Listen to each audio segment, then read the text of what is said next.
Magandang araw sa ating lahat, guys.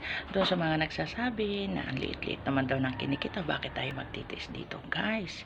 Ito lang yung lagi kong sinasabi sa inyo, mindset nyo na mag-enjoy lang tayo. Huwag tayong mag-focus doon sa sahod. Guys, alam nyo ba?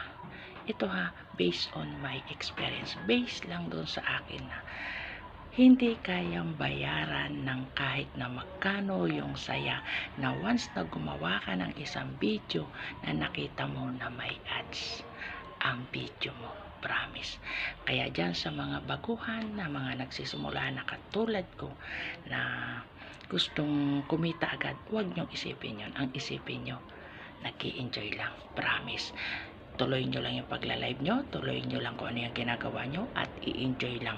Huwag kayong mag-focus sa sahod, mag-focus kayo sa gagawin yung video. Every day kailangang iangat nyo kung ano yung ginagawa nyo dati, mas gandahan nyo pa, mas galingan. Promise.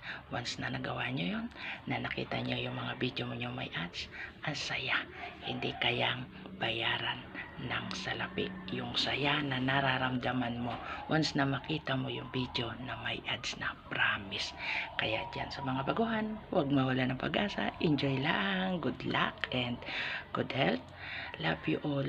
Follow for more. Thank you for watching. Pakishare ng video para mas marami yung ma-inspire. Love you. God.